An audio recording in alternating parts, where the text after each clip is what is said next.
वैज्ञानिक गैलीलियो ने गति के नियम निकाले। उस नियम के अनुसार अरस्तु की बात ठीक नहीं बैठती थी, क्योंकि अरस्तु का विचार था कि भारी वस्तुएं जमीन पर तेजी से गिरती हैं और हल्की वस्तुएं धीरे से गिरती हैं। अब गैलीलियो ने जब इस नियम को खंडन किया, उसे विरोध का सामना करना पड़ा, मगर वह माना नहीं, वह लोगों के सामने झुका नहीं। इस बात को सिद्ध करने के लिए वह पीसा के मीनार पर चढ़ गया और अपने साथ एक बक्सा में लोहे का 2 गोला ले गया।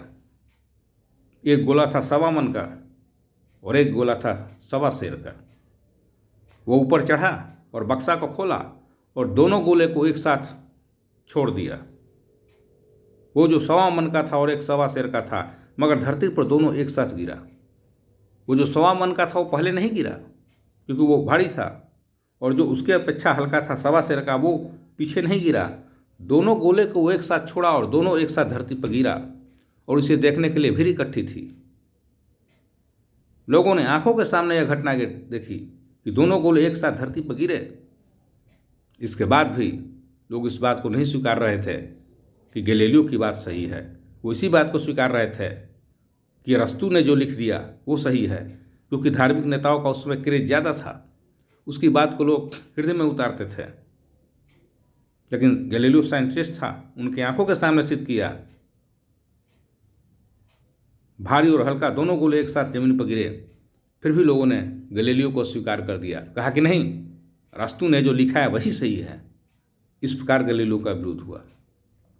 जीवों की उत्पत्ति डार्विन की प्रसिद्ध पुस्तक है, जिसमें उन्होंने यह आविष्कार किया है, यह लिखा है कि आदमी के पूर्वज बंदर थे।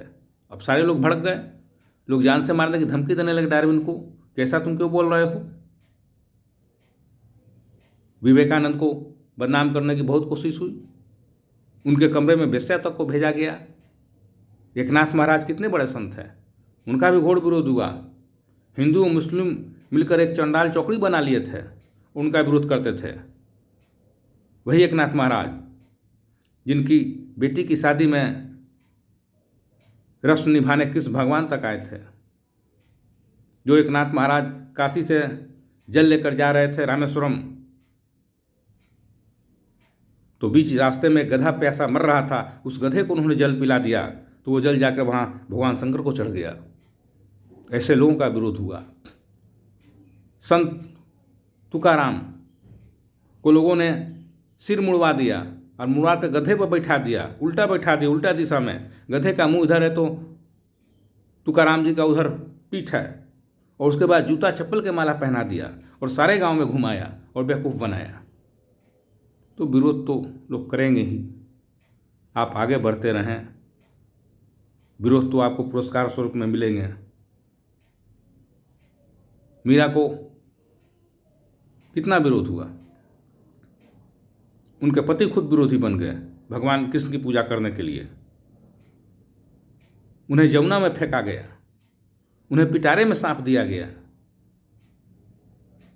तो विरोध बहुत होंगे, उस विरोध से नहीं डरना है। महावीर को लोगों ने पागल कहा, उन पर ईंट पत्थर बरसाए गए। वही महावीर की आज पूजा होती है। मगर शुरू के दिनों में तो विरोध आपको झेलना ही पड़ेगा। तो विरोध से क्या डरना है, यह जीवन तो संघर्ष है ही।